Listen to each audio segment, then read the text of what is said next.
Welcome to the Ship Creek Survivor Show, where we openly share our personal stories of getting stuck up our own shit creek without a paddle. The good, the bad, the ugly, and the funny. But most importantly, we celebrate how we got out of those shit creeks and we share the information that we learned so that others can get their lives moving in the right direction again.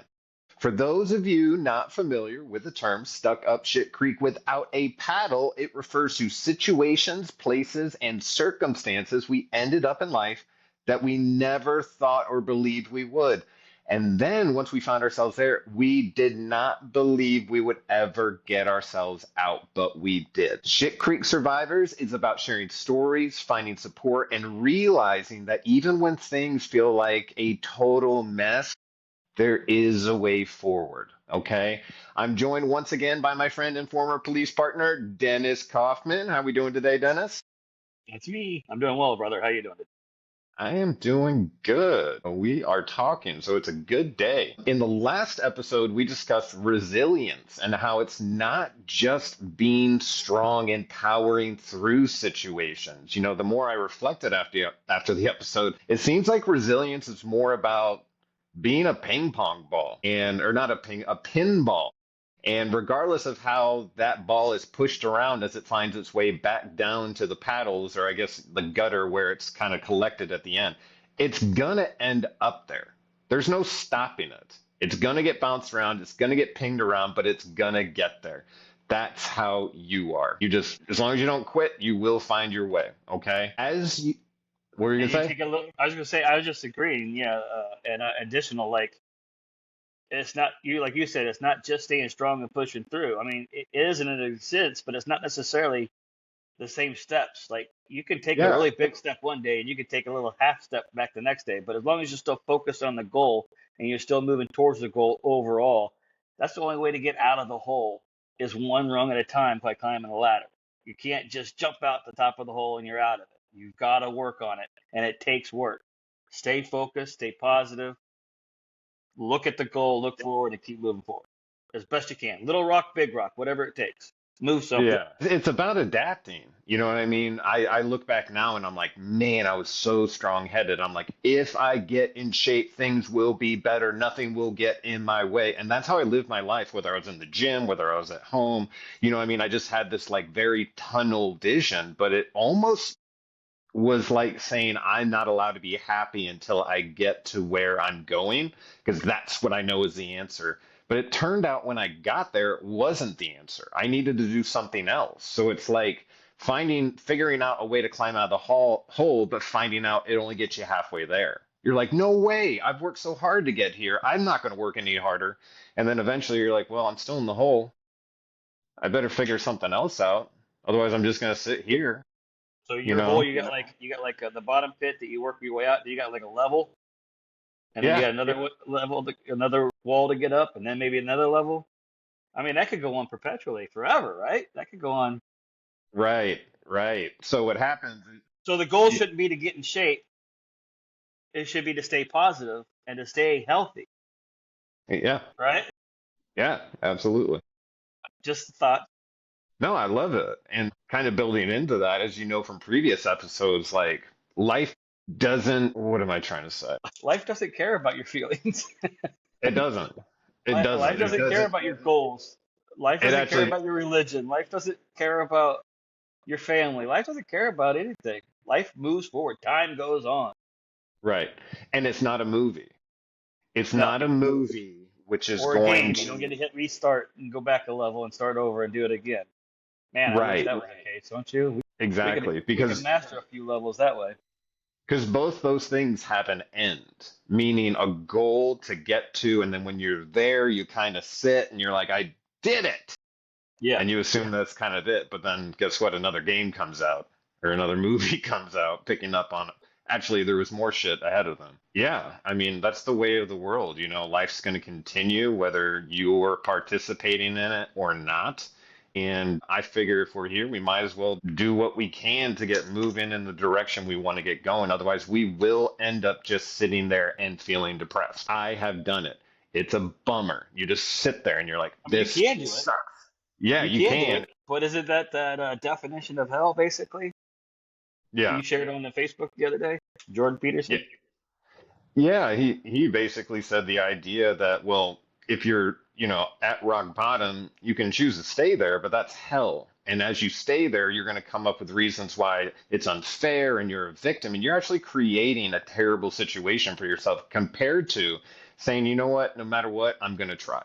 And then you keep moving and get yourself out of hell with the effort and commitment that you put in. So basically, time and commitment. Yeah. Yeah, so it's just getting moving in the right direction. So, speaking of that, I thought there'd be some funny stories that I could share with you, like I was saying. So, one funny story that, I didn't see coming is I'm in the gym, right? And I'm back in the gym. I'm sober. It's the first couple months, 3 months, something like that. I'm really kind of putting in the work. And like I was saying, that was like my one goal. I wasn't going to be happy until I, got that moving in the right direction and, you know, got to an acceptable level in my mind. And I'll talk about that later. But, one day I'm at the gym and I'm working out. And then I go over and I sit down. And I believe now that I was kind of like sulking, like I'm going through the pain, this is where, this is the unhappy part, this is blah, blah, blah, blah, blah. And this girl walks up and introduces herself. And at this point in my life, like I didn't talk to anybody, right? No one, I didn't engage, I didn't look at anybody, I didn't anyone looking at me. I just stayed to myself, total isolation as best I could in public while I was working out at the gym. It was a Gold's Gym. And this girl walks up and she introduced herself and said, "Hi, I just wanted to say, it kind of looks like you're having a hard time. And I was wondering if I could do anything to help." And I'm like, Hubba "No." hubba. Yeah, I'm like, well, I didn't see it like that. I was like, "No." You know what I mean? Like I was just like, get away from me. Exactly. Get away from me. And she's very, very in shape, like muscle, boom. And I go, "No, I don't need anything." She's like, "Are you sure? Because, what I do is I try to work with veterans since I'm a former Marine, and I try to work with injured individuals and get them moving back in the right direction physically, and anything else I can do with them to help them, that's great." And I'm That's like, awesome. yeah, I'm like, okay, whatever. And I look at her and go, "Do you know who I am?" And she goes, "No, it just looked like you were having a hard time. And I work with individuals who are struggling. I'm a trainer. That's what I do." And I'm like, "Okay, well, She this recognized the is, fog over your head and the I rain coming guess, down, yeah, the like the rain peanuts, coming down, like, like the peanuts, kind of yeah, like where like the little chart, cloud is just over your head. Yeah. yep." And so I'm Well, like good on her. sulking. And then I think by telling her what, like, kind of who I am, well, I'm the officer who got shot in the face, blah, blah, blah. I don't know what you could do for me. And she tells me, "You know what I'm going to do is I'm going to create a training program for you." I'm like, I don't have any money to pay you for a training program." She's like, "I'm going to do it anyways. And I'm also going to put down a diet that I think you should follow and that might help you get to where you want to go faster." And I'm like, whatever. And I go, "All right, fine, fine. I'll accept your help. What's your name?" And she says, "Alicia." Kate's legal name is Alicia. So yeah. So now I've got to go home and tell my wife, who pulled me out of the coma, who taught me how to walk again, that I just met a girl at the gym and that she's gonna help me for free. And Her I name's was like, Alicia "No." too. Yeah, and her name's Alicia too. And I think she may have asked, "Okay, well, what's her name?" I'm like, "Alicia." She's like, "Really?" And I'm like, "Really? Like, really?" And and I'm like, "Yeah." And out of the goodness of her heart, but I think just at this point, Kate was like, "Whatever works, just let's just do it. I don't care what it is, whatever works." And within 48 hours, I had a new diet plan, I had a new workout plan, and then Alicia was meeting me at the gym and we were working out together free of charge. And it was huge for me. It was crazy that, it felt like God sent her because I'm there struggling, I'm praying. I'm like, "God, I'm trying to get to from point A to point B. What am I going to do?" And then all of a sudden, boom, there she is. And any excuse I had for not getting in shape, that little devil on my shoulder, it didn't have much room to talk anymore, right? Like there's no excuses anymore. I've got the time. I'm not working, right? My main focus is getting better. And now I've got a training program customized to me and a diet customized to me based on my measurements, my weight, all that kind of stuff. It was crazy. So ask and you shall receive. It was just a funny way that happened. Have you ever heard the story? This is kind of taking us off in another direction, but have you ever heard of the story of the man in the flood in the house? Is it like a parable or like a real event that happened? I think it's more of a parable, but the way it goes is there's a huge storm coming, and the guy's in his house, very religious, and the entire community has been ordered to evacuate. He's like, Yeah. I'm not going anywhere. God's Yeah. Keep going. got Keep me. going.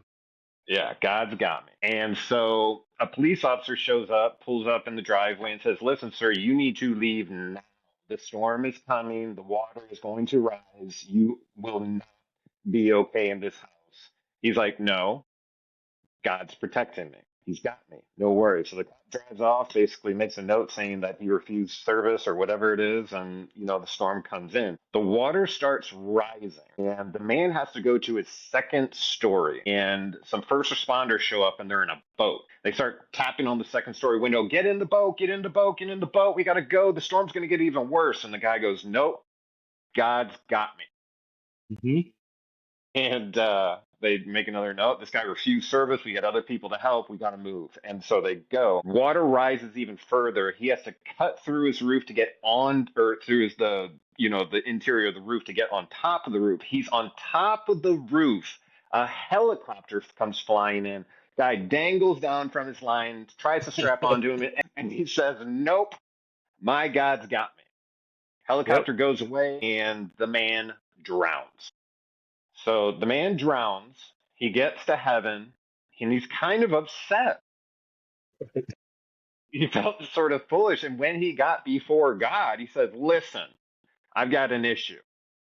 I told everyone that you were going to protect me and that you had me in that moment. Where Right. were you? I died. And God just calmly looks at him and says, I sent you a police officer, I sent you a Right. boat, and I sent you a helicopter. What Right. else do you want me to do? Can't make you get on it. Can't make you get on the boat. Can't make you leave with the police officer. And that's free will as well. Right. Good point. So, like, talking about like Alicia, that was like a moment. I was like, Right. I I think I just got to There's a life go for preserver the thrown at you. You might as well grab it. yeah. And she's literally spending time with me that she could be spending with someone else making money. Like literally that. And she's just doing it out of the goodness of her heart. It was just insane. Well, she's And the passionate amount about helping people that way, and she's able to do it there, and it worked, and it worked for you, so it's worked probably for other people as well. yeah. After this is over, I'd like to know more about her organization. She's probably not just solo; she's probably with other people too, isn't she?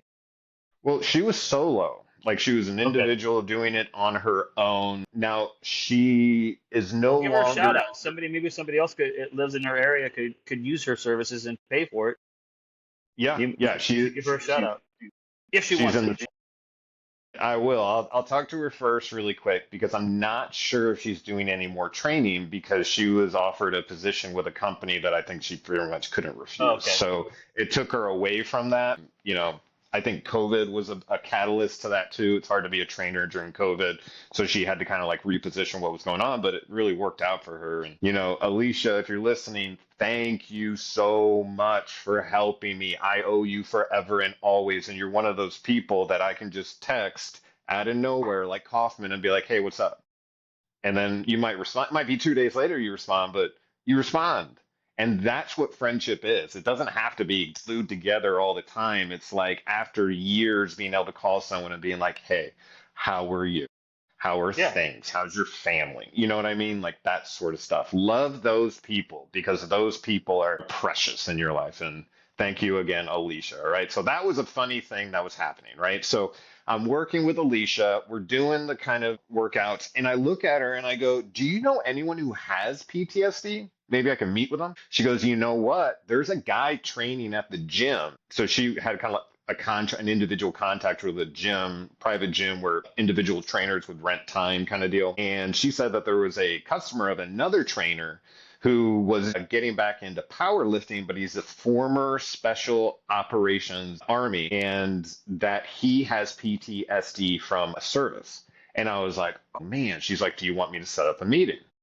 And I'm like, yeah, let's do this. And the guy said he wanted to meet at the park, like Kirkwood Park. Everyone doesn't know that, but we're meeting at a basic like city park, right? He's like, the more we move while we talk, the easier it is, right? It kind of like loosens you up and that sort of thing. While you're in movement, you tend to, be able to talk a little better and maybe have your mind a little clearer, whatever. I'm like, you know what? That makes sense. It And so we does. go to this.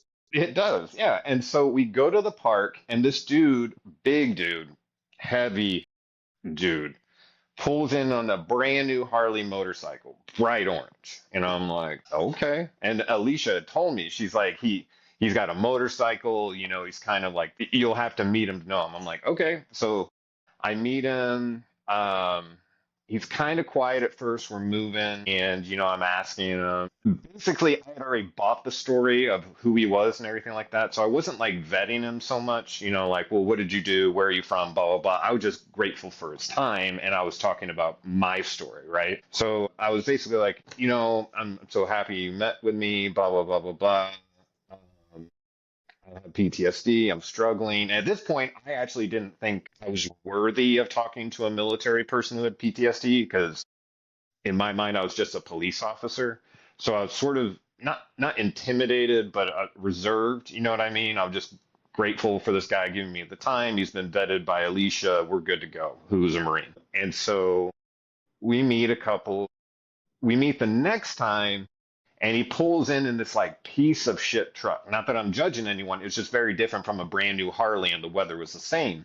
So I said something, and I'm like, "Where's the Harley?" He's like, I usually drive this around. I've actually got about 6 Harleys. I keep them at home. I've got this kind of truck, and I've got this kind of car, but I usually drive this one because I can beat it up the most." And I'm like, "That makes sense for sure. No big deal, right?" And so he was like, we're walking around the park, and he would start picking at different plant life. And he'd be like, here's a thing, and you'd like grab the leaf, and he'd be like, you know what this is? I have no fucking idea what that is. Why are we talking about that? He's like, this is blah blah blah. If you crush it up and you make it into this, it can become this, and it really blah blah blah. The smell is very, very permeable or whatever it is. And I'm like, what's happening? I thought we were talking about PTSD, but I thought it was like a guru. He's like telling me what I can eat at the park. I'm like, okay, good deal. So we just keep, I'm like, and then I meet with him again. He pulls up, in the piece of shit truck, and like we're we're doing our thing, and he starts telling me how PTSD has affected his life. And he probably did this the first day, but this is all kind of building up the first 3 meetings, maybe even 5 meetings, whatever it is. And he tells me that after he got back, like he has PTSD so bad that he sleeps on his floor in his house. I'm like, man, that fucking sucks. I'm so sorry you're going through that. And he's like, it is what it is. I got my gun right next to me and, whatever. And I'm like, man, all right.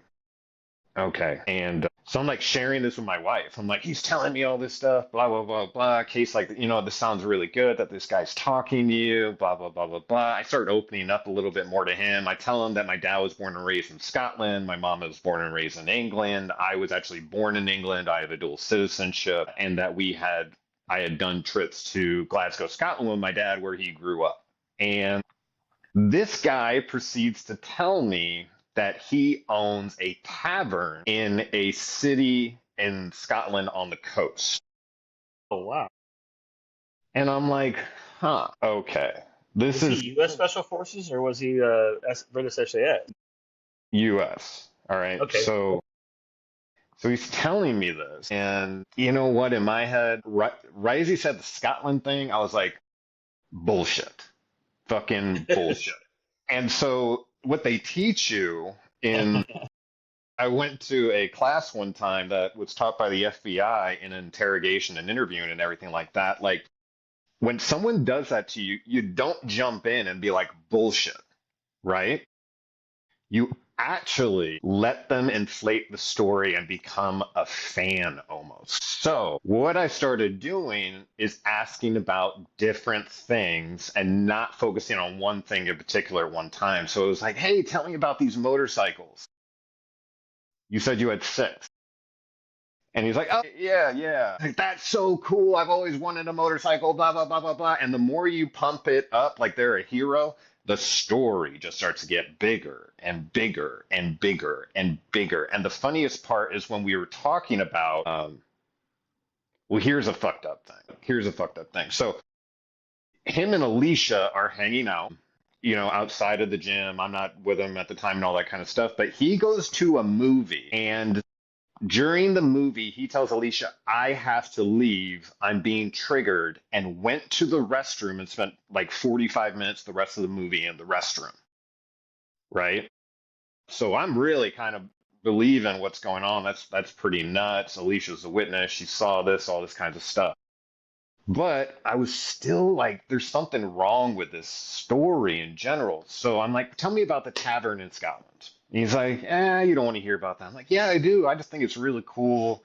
I hope one day I could go, all this kinds of stuff. And he's well, actually, I own the town. And I'm like, huh? And he's like, yeah, I own the town, actually. I was able to, because of my family history, do one, two, three, blah, blah, blah, blah, blah. I'm like, huh, okay. But again, I'm like, that's super fucking cool. That's amazing. I can't believe that. How do you do that? Man, I really wish I could go, kind of deal. And he's like, yeah, what I'm trying to do, and actually what I've recently done, is I dredged the harbor so that cruise ships could arrive. And I'm like, dude, Is he just in fucking my with you at this point? he was fucked. The whole thing was a lie. He wanted to see if you were going to question him. The whole thing was a lie. And then I just, boom, I dropped, like, he knew something was up. He got super hyper when he showed up to, like, meet me one time. And he looks at me, he's like, I'm in love with Alicia. And I'm like, motherfucker. You know what I mean? It's just like, I knew you were lying. I knew this whole thing was a fucking lie, like blah blah blah. Did you do any of this? Like and then I met with Alicia and I was like, what do you think of them? She's like, some of the story doesn't line up, and I explained everything to him. But it was just so crazy that in the middle of all this fucking shit that a person would be inserted into my life who is faking having PTSD and being in the military. Faking, outright faking it. And that crushed me in the moment, but I knew because that was like another person taking advantage, you know what I mean? Like my relationship with my department has dissolved. They don't contact me, all this kind of stuff. And, like this person, I thought maybe this is someone I could bond with. Maybe I found my tribe kind of deal. And then it just fucking just evaporated. I was like, holy Rug shit. was just pulled right out from the carpet. Or the carpet was pulled out right underneath you. I'm like, holy smokes. So that was fucking crazy. Yeah, he was telling me how to get better. He told me like to find a screaming tree. And again, I'm believing everything that he said. He's telling me how many tours he's done, all that kind of stuff. A screaming tree. I'm like, what the fuck is a screaming tree? He's like, get a bat and just start beating a tree and screaming at it. You'll feel better. And I'm like, huh? And I went home like a dumbass and was like, hey, I'm supposed to I find a mean, screaming it tree. could work. Good. But I found Work. out now over years and years of experience, whenever I dip into the aggression, whenever I'm trying to jump into that pool and like get all my energy out, I come out of it fucking pissed off anyways. You know what I mean? Like it actually, I don't ever run out of juice. It's, I walk out and I'm just activated as more than anything. Another funny thing that guy said, who also said that he slept on the floor because he didn't like the idea of anyone being able to get around his house, is like 2 meetings later, he says, what's the game that people play? It's like a GPS game where they find like treasures hidden like in public kind of deal. Yeah, it's like a geocache type thing, something like there's the Pokemon one that they did for a I while. My think it was sister the still does it, Pokemon Go. There was yeah, a, I there think it was was a the there was a guy that used to drive around the town that we worked at in the middle of the night and do these geocaching, and we get calls on him all the time, 2 to 3 yeah, o'clock in the morning. This guy's circled around the bar like 3 or 4 times. We're trying to close. We're worried he's gonna rob us. yeah. Everything we stop, he's like, no, I'm just doing this geocaching thing, trying to find all these little whatever. things that the satellites can pick up or whatever. I don't know. I don't understand the back of it, but I was like, the story checks out. I don't think he's actually trying to rob from the bar. Well, this guy then says, he's sleeping on the floor. He can't handle people around his house. And then 2 meetings later, he's like, "Yeah, I've got one of those Pokemon Go things on my porch." I'm like, mother trucker, like this is not PTSD. PTSD is like no one's coming near my house kind of deal. So who knows? Another funny story about meeting with him is one time I was listening to about an hour of his stuff and I didn't realize that I was sitting on fire ants. Actually, no, it's chiggers. Chiggers got me all over my leg. It was terrible. I got home. I'm like, what's wrong with me? They had gotten like in my pants, gone all the way down, like my thighs, and terrible. They should have been going after him. He was a liar, liar, pants on fire. It was. Son of a bitch. Son of a bitch. He apparently is off as his rocker because he's lying about stuff. But that doesn't mean he didn't have some sort of trauma before, and this is just how he relates to it or whatever. Some Yeah. other sprinkling a little bit of mental illness of some sort in there probably. Yeah. I've had a couple run-ins with the fake Valor. I'm a little bit like you. I'll ask a couple qualifying questions. I'll get the let it inflate up a little bit, but then I will do the that's bullshit. And here's why. That's bullshit, and here's why. Yeah. And it's funny when they stick to their story after that. You're like, you really got to stick to your story. Okay, you got about two options here. Admit you're an idiot, and we can buy a beer, and we can laugh it off, or keep lying to my face and risk me having a punch come your direction really soon because I can't stand Yeah. to look at your face right now. And people like if you meet those like perpetual liars, they'll go down with the ship. They Yeah. believe it. What they're telling you. Like they'll totally go down with the ship. They absolutely believe it. They live in that Well, world. and then see, I just always like to play devil's advocate whenever any kind of topic comes up where we have a little bit of a we 100% both agree on the same topic or the way Mhm. this is going. I still have to play devil's advocate and throw it out there. What if? What if? What if? Like, what? Whatever mental illness, whatever's going on, maybe they are just narcissistic perpetual liars and that they just like to lie and they're hooked to the lie. But also maybe there is a trauma event still behind it. This is how they've associated with it. They use this story. They like the feedback they get from some people. It placates some of the noise in their mind, if you will, and it Yeah. works for them. I was going to say something else, but go ahead. What I mean, like, what do you think about what I'm saying right now? Am I scratching an itch at it all somewhere in the back of the mind? Like maybe you never know what somebody else has gone through, kind of thing. Absolutely. And I think that's great. We have to always remember, and I always forget that the only way I see the world is through my eyes. So Yeah. I have to do my best to attempt to imagine how someone might be feeling after I do a particular action. But even that analysis is skewed because those are how I would respond.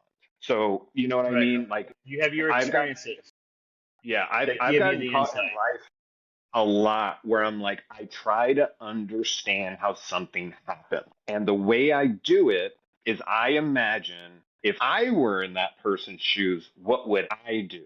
How could Right. they not see that this would have been the most appropriate thing? I always forget that I'm only always using my eyes, my brain, my experiences, my existence, the way where I sit in the world to view these things. Because I was saying it to Kate the other day, and we've talked about it a little bit, like I am a hypocritical driver. If you're in the, Yeah.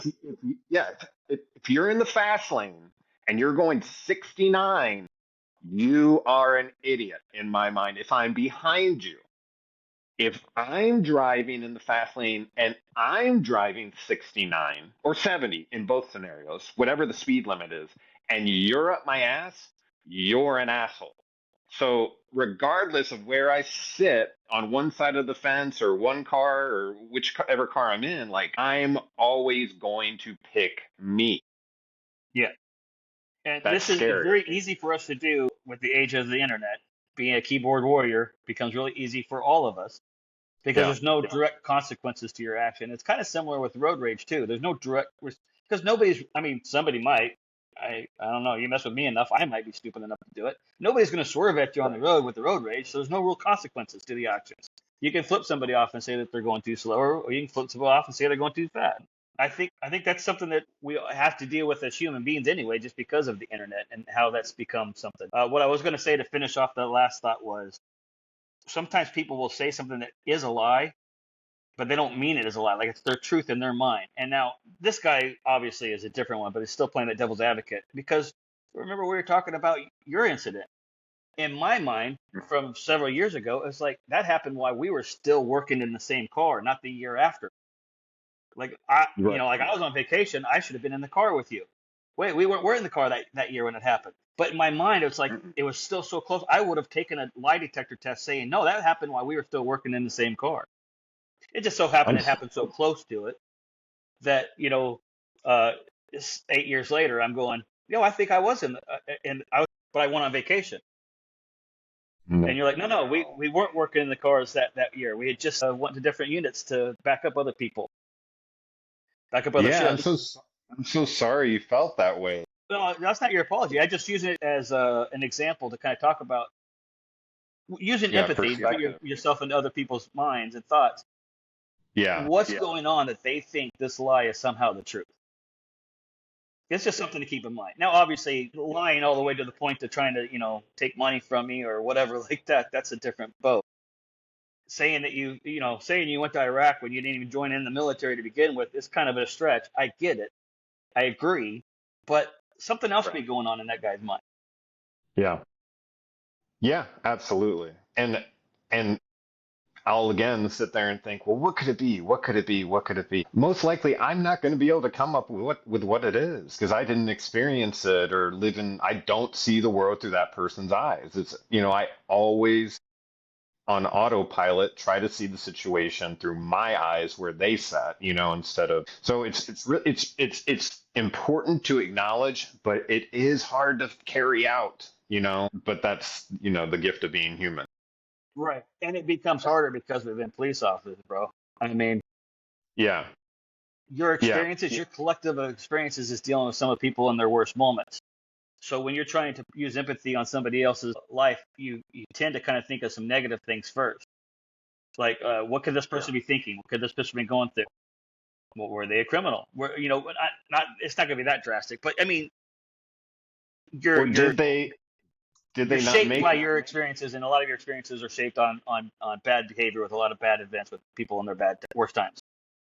Yeah, yeah. Sorry, long-winded. No, perfect. Yeah, and it kind of opens up to the idea, and I don't think a lot of people understand this, but when you transition into law enforcement or if you go into the military, you're switching worlds. Not kind of. You are switching worlds. And most of the time, the friends that you had prior to going into the military or the police force won't end up being your friends because most likely they're not doing shift work, or at least the friends you're hanging out with all the time because they're not doing the shift work. They don't understand what's going on. They don't see the things that you see. The camaraderie isn't there. You know what I mean? Me hanging out with you and going out to have dinner and, whatever, we already have that bond just from work, working together kind of deal. And we're working in the middle of the night. What was our shift? Well, the night shift when regular shift was 6:30 to 6:30, whether it be AM to PM or PM to AM. So, that's a long time that you're out there. But switching over I found to be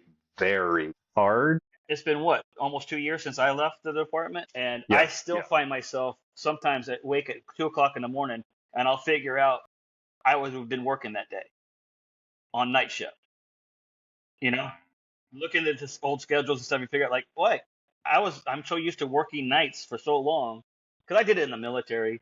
I did it at my first department down in Texas, and I did it up here in Missouri. It's always been shift work, and it's either been 10 or 12 hour shifts throughout all of them. So it's been overnights, it's been weekends. But yeah, I mean, 2 o'clock in the morning, I can't sleep. I don't know what's going on. My mind's running. I'm on high alert. I figure out, oh, I would have been on nights tonight. It's a Friday night, it's a full moon. I've been on nights, so I still have that inside instinct ability to like have my hair raising up on the back of my head, looking for anything that could be going on. I'm ready to go to work. Yeah. Because you don't like until you're really there, you don't understand that like when you're a police officer, you're always a police officer. So if you're off duty, you're carrying your off duty gun. You've got your stuff on you just in case something happens. You're always watching the environment around you. When you go out to dinner, you're facing the door. You never have your back to it. You're checking the exits. You know where to go if you need to get out of there fast. So all these kinds of things, and then all of a sudden you're not on that team, but you want to do those things anyways. And some of them I still do, and I think they're actually good situational awareness. You know what I mean? Like I Watching for will look people's at, hands, watch people's eyes, but have your escape route, have your back to the door so you can see more people. I yeah, mean, they're not horrible things. I think no, if you're sitting there going the whole time, well, maybe something yeah, else is going on. if you're rocking back and forth. You can't eat your food because you're looking at everybody's hands and you feel overwhelmed and anxiety picks up. Okay, there's more issues to talk about, more things to think about. Yeah, Um, and that's that's happened to all of us too, I'm sure. By the way, you carry your gun everywhere you go when you're in the army, too, when you're deployed anyway. You're always carrying your gun everywhere you go. You always have to have your most of your equipment everywhere you go. It's funny. My last deployment was to Iraq, and in that time frame, this is what 12, 2010, 2011, 2012 range. Uh, we had to wear safety glasses, shaded for sun or clear for at night. You had to wear safety glasses, and you had to wear a reflective belt over your shoulder whenever you walked anywhere on base. okay. We're in a forward area combat zone. We're getting mortar shelled. I mean, at least a few times a week, probably. I mean, I think the average probably would have been about one a day, but whenever they hit us, it would be like, 5 or 6 mortars. And like you're running out of your tent to go to a bunker, and you got some fresh little lieutenant who's going to yell at you because you forgot your safety glasses and your reflective belt. Like, you really want me to run back out there? Right? And then once you're in country for more than a couple of weeks, then you're like not even leaving your hut anymore. You're like, screw it, it hits me, it hits me. Right. I don't want to run out there in my underwear at 2 o'clock in the morning. I'm just gonna stay here, Yeah. turn on a video, and try to go back to sleep on my iPad. Fuck it. Maybe if I ignore it, yes. Yeah. Yeah, well, I mean, I don't know. I get it. I get it. You're just like, you know what? I can't deal with that anymore. If it happens, it happens. Hits me, right? Whatever. Yeah. But yeah, you had to have the stupid reflective belt and clear glasses everywhere you went. So we come in from the wire. We'd go do a mission outside the wire, train Iraqi police officers, or we do a mission searching for those people shooting the mortars off. Yeah. Because small little fact, I'll go over it real quick. When the mortars come into the base, at least when I was there, now the base has been established for damn near a decade probably. They have radar. I guess I shouldn't tell all the secrets, but the radar can sense when the round is coming in, and it can shoot a back azimuth and tell you where it came from. So if we're out doing our Okay. search destroy kind of missions, so they give us a grid coordinate over the radio or on the Blue Force tracker, which is a computer, and then we could run to that site and see if we could catch somebody that was setting up. Well, they always set it up on a timer. We hardly ever caught anybody. It's cool how technology works because when Yeah. it senses that round coming in, not only does it give you that back azimuth where it came from, they shoot about, I don't know, 100,000, couple 100,000. I think they were 9 millimeter bullets in a net, like this way and this way. It forms a net right for that round to hit before it comes down and hits the base. Uh, So we go it's like outside a, the wire, we can take our reflective belt off, but when we come back in the wire, as soon as you're clearing your weapon, making sure everything's unloaded, the big 50 cals unloaded, any grenades or stuff are taken care of, whatever. Taking ammo out of your gun because you don't want to walk around with the one in the chamber on the base for some reason. right. And then you're putting your gun away back in your Humvee, and you're like, get that reflector belt on. Make sure they can see me. That's crazy. That's so funny. That's like, yeah, I've heard stories like that before where it's like basically like the warrior goes out, comes back in, and then the person who's never left the line goes like, "Why are you dressed like that? Where's your hat?" Or your It's called cover. Yeah, it's called cover from the top, but we called them fobbits. you know, they go outside the wire a lot too, because like somebody of the we had supply people, support people, medical people. Some of the leadership hardly ever went out. So they would go out with Right. us every once in a while. We always had a couple extra seats. So like anybody wants to go, just to say they went outside the wire once, they could. They took care of the rest of the duties, cleared it with their supervisor, and then they come get in the car with us, and we give them a quick overview of we go over this one little rackety bridge. If it blows up, make sure you know where to pull the string off of your armor, so all the armor falls off and you don't sink to the bottom of the river. Yeah. Here's a rebreather tube. You put it right there by your leg, so if you do go in, grab that and you can breathe it. Things like that. Not everybody had the breathers, but everybody had the cord on their vest, or there's a whole body armor system. It's not just the vest. It goes over the arms, it goes over the sides, and Yeah. you just pull this one wire out, and it unhooks it all up, and then it all just falls off. Good thing. The quick Yeah, release. I can imagine that would take you straight to the bottom of the pool if you had it on. The bridge that we're crossing was blown up during the war, so now we just have like a floaty bridge that was put there by either the engineers or the SEALs probably when they were first there, and apparently they were still doing security to make sure nobody came over and took control of that bridge. But that's our bridge to cross over the river to get over to the base that we went to, which is right by the border of Iran. Which, yeah, there's another funny story someday. I accidentally went into Iran one day. Don't do that. That's not a good thing. If we would have got found there or caught there, we would have been in a lot of trouble. You would have been on the news. Probably. Yeah, our computers have gone down, satellites, whatever. Technology is great when it works, right? It Right. happened to fail on us. We're trying to go through around this river. We're trying to do our course that we want to do, and everything came back online. I'm like, guys, I think we're on the wrong side of the border here. We need to do like a U-turn now. And we Yeah. were on this really short, small road. These big Humvees, we probably did like a 20-point turn just to get turned around because we didn't have any room just to go the other Right. direction. Like, we gotta get out of here Yeah. Now. now. This is bad. This is really bad. We're not gonna get support if we get in a fight here. They will not acknowledge we are They here. will, yeah, they'll Hillary Clinton us and leave us here. Hey, truth hurts. So back to not being a police officer anymore. One of the things I ran into is like you're always carrying off duty, and I didn't know if I should carry as a civilian. But I not figured out, I realized before anything happened that my PTSD ass driving around with a gun on my hip probably wasn't the best idea because Having road rage. in a lot of ways, like I felt in at times that I had nothing to lose, like I'd rather be dead. And that's a bad person to run into one day because they are going to try to just dominate the situation. So I had to decide on a personal level, I am not fit at this point to carry. And that gave me anxiety for a while because I was always used to having it. But nothing's happened. I've never been in a situation yet where I needed to pull it out. I don't carry now, but I've considered it. I've considered my wife carrying, and then I could grab it from her. And and then I've considered carrying a blade, which I might look more into. But, really having a weapon on you can get you in trouble sometimes when you're a civilian. If you're a police officer, that's fine. And Well, it could I get you mean, in even more trouble as a police officer. You made a mistake too, though. I it, think it, I think you're cutting yourself too short on it. You probably would have been fine, but at the same time, good on you for having the doubt and saying I'm not going to push it. yeah, I didn't want to That's end up called in being a jail. responsible gun owner. Yeah, it would have been. I was the issue in that moment, not the gun. Yeah, I had to remove myself from the gun. Uh, yeah, I don't think any. I'm with you. I don't think anything would have happened, but I would have because I'm hated still in the to. mentality of I'd rather have it and not need it than need it and not have it. I'm still in that mentality. I don't think I carry it as much as I used to.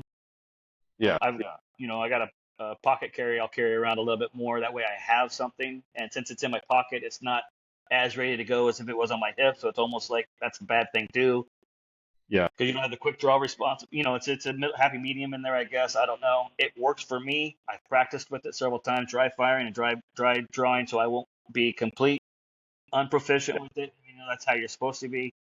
But I don't know if I ever felt like I could pull this on the wrong person in the wrong situation or make complete ass out of myself for it. I hope I have the same strength as you and put it down. I think I would. yeah. Well, it If wasn't I strength. It don't, was. I hope somebody like you will tell me. Yeah. I don't think it was strength. It was just self-preservation. But you recognize And something. You recognized a weakness and you acted on it in a positive manner. Isn't that all we're talking about? yeah, yeah. And I realized it from a couple incidents where I just like lost my mind. Like there, we talked about a little bit with the road rage where I get right up on somebody, basically ready to run them over, get all the way off on the highway with them where it wasn't even my exit. And then I look over and it's like a little grandma, so I'm just like, oh my gosh, like this does not show I'm making good decisions in real time. Because you like you draw a line in your mind. You're like, no one will ever disrespect me again. So all you're looking for is people disrespecting you in any way. It could be a look, it could be not a Right. look, it could be a movement, it could be anything. You're just walking with rage, trying to find someone who's ready, who's actually qualifies for the terror that you want to rain down on them. So that's a scary way to live. Well, So I'm again, gonna you're thinking of a negative possibility and you're looking for a negative possibility and you're going to find those negative situations if yeah that's what you're looking for. yeah. Man, it's hard to change though, isn't it? Like it's not like you make a decision and you're like, now the glass is half full. It's like you have to put No, no, now there's just a little bit lot, of water in the glass. There's still a lot more water to fill up, isn't there? yeah. Like it's just like, yeah, exactly. And then like Yeah. eventually you're like, oh shit, I haven't even thought about how empty anything is or half full. It's actually things are moving. It's like water in the plant. You got to hit it every day. You got to add a little water to it every day, some nutrients. You got to check the soil. If the soil's too dry, yet you didn't add enough. It's too wet, you added too much. I mean, it takes work. You have to grow yourself like you would have to grow a garden.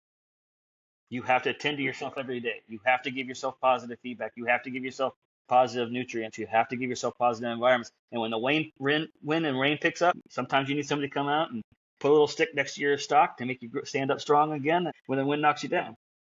Look for the positives. Try to stay positive. Try to stay focused. If it was easy, everybody would do it. It'd be really easy to. I mean, there'd be peace in the world if it was easy to do. Yeah, yeah, absolutely. I think what I'll do is leave you with one more story Sounds about good. me losing uh, my mind a little bit. But things were moving in life. I actually finished my master's once I got sober. I had like 3 classes, so I'm doing good. It's a bumpy road, but I'm getting my master's. Boom! It's the day I'm gonna get my cap and gown. I've accomplished something. I'm actually gonna walk at the ceremony because why not? I mean, it was a big moment for me, and it was something that I accomplished after being injured. That was pretty big, so I was pretty Yeah. happy with it. So I figured, life's going pretty good, blah, blah, blah, blah, blah. And the way the university works, it's actually in the hometown of my parents, and it is positioned directly next door to an all-girls Catholic school. And I was going to Webster University, and Webster University had constructed this big parking garage, right? And I didn't know that the girls' school had actually gone in on the parking garage and reserved like this first deck entrance area.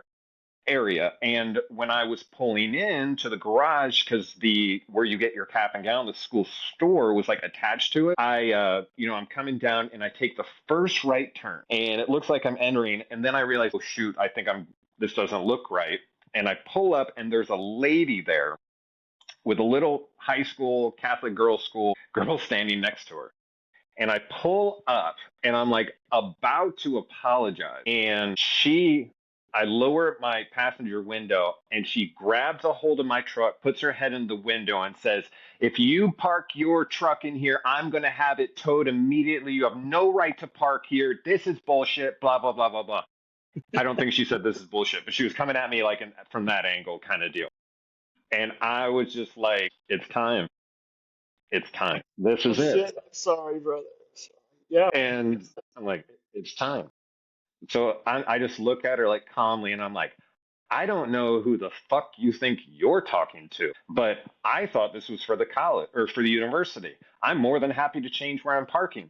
There's not a whole lot of signage. I made a mistake. I don't understand why you're talking to me in front of this young girl. You're setting a terrible example. You're not a good person. You know, And you probably said it back home too, right?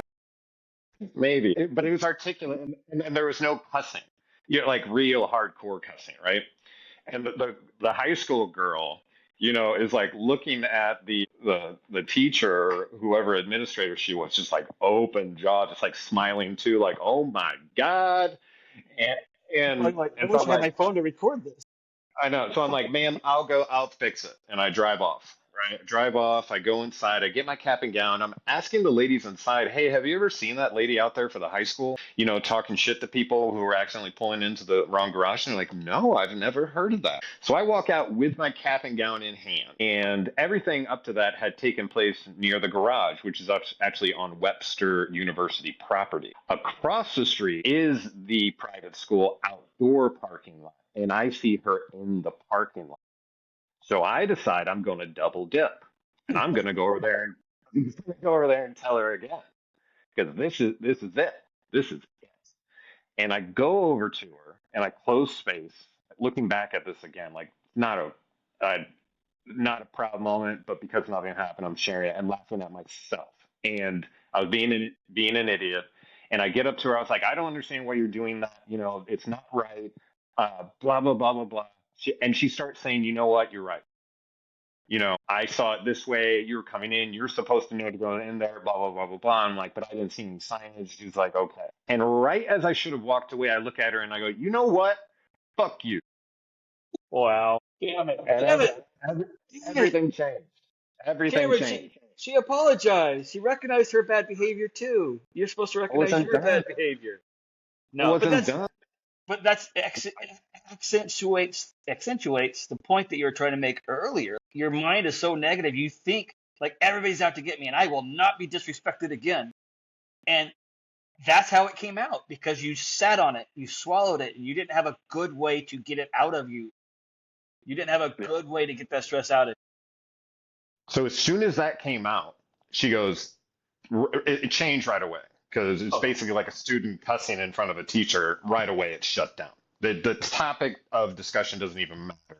You've crossed the line. This is over. That sort of deal. So she's like turning around. She's like, you know what? You're out of control or something like that. And I literally said like, I'm sorry. I have PTSD. And she looks back at me and she goes, that's just an excuse.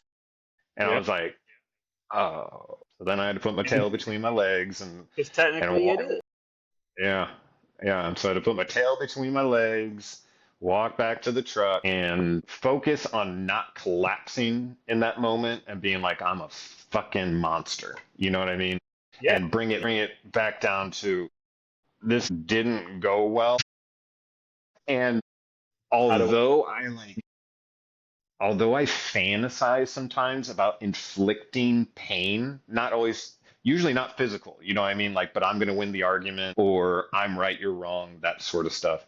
The more I focus on inflicting pain, or I would fantasize about it, right? It'd be like, well, if this ever happens, or if someone ever disrespects me, I'm going to do one, two, three. And what happens is you do one, two, three, and you end up hurting someone. And even when you're doing it, you think they deserve it. I don't get along with that internally.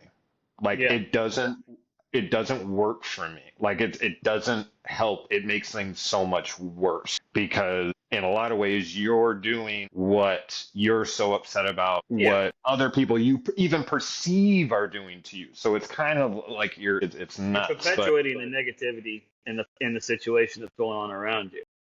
You're yeah, making it worse, yeah, even for though you sure. think you're making it better, or you Yeah, think you're standing up for yourself. You're not. You don't even think you're making it better. You at least think you're standing up for yourself. You're not yeah, really. You're just kind of making it worse. And she did the same thing for her. Like when she first said, like, "If you park here, I'm going to tow your truck." Well, that wasn't exactly the right way to start a conversation either. But at least she acknowledged right. it later, and you're acknowledging later now too. So we learn from it. We move forward. Yeah. Oh, you can't. Yeah, exactly. And the reason I shared these stories because they were like along the way. They weren't Yeah. they have nothing to do really with like what being shot, but they were like along the way to recovery from like PTSD or getting better, getting to a more stable situation. Because I think I had lots of moments where I like you have a situation like that and you're like, this isn't working. I'm gonna quit. You know what I mean? And that's where like the door opens to suicide again. You're like, wouldn't it be easier if I just was able to Right. go? In my case, I was like, heaven was so nice when I was there.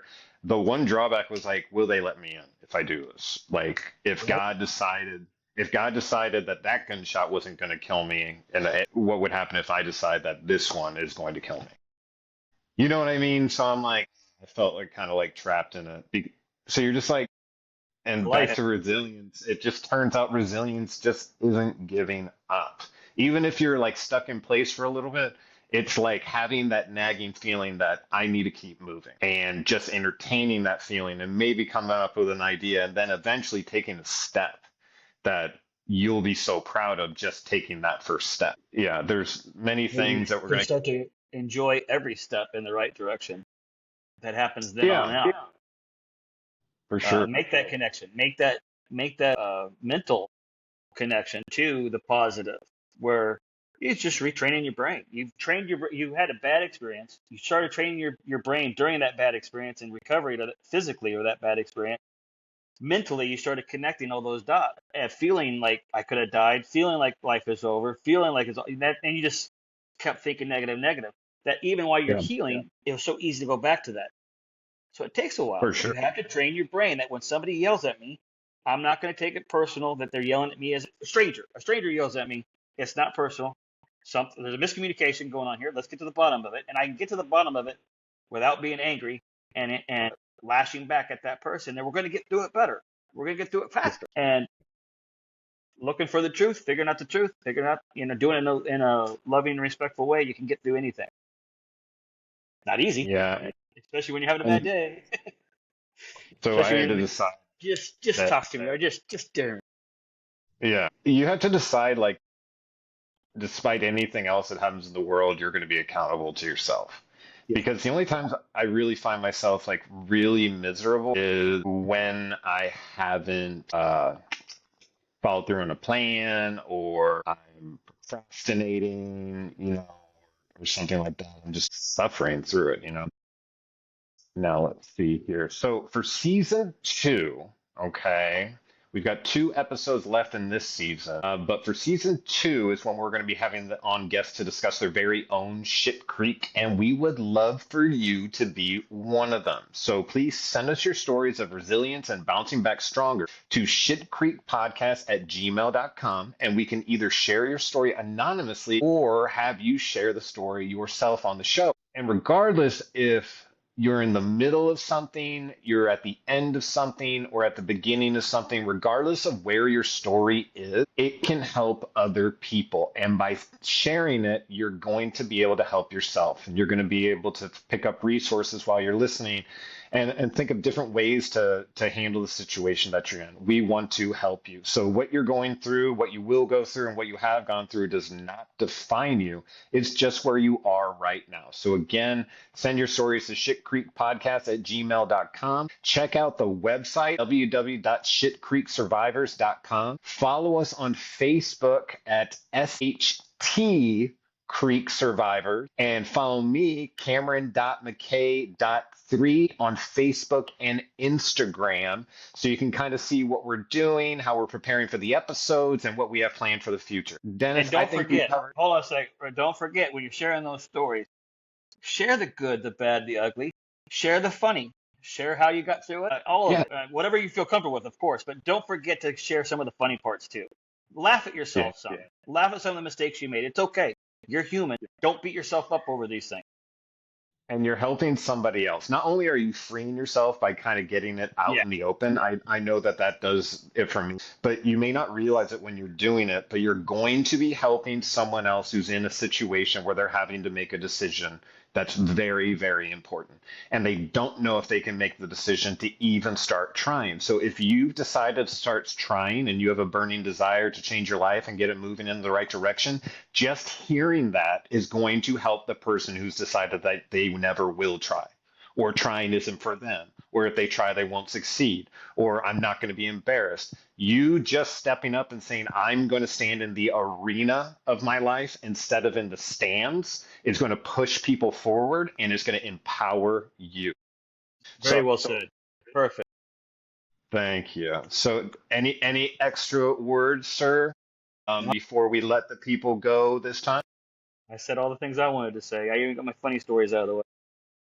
Good deal. Well, God bless to anyone out there who's suffering. I say a prayer every night to watch over all those who are suffering, and you are one of them. So it is for you. We will speak to you next time. Love you, buddy. Love you too, brother. Peace out.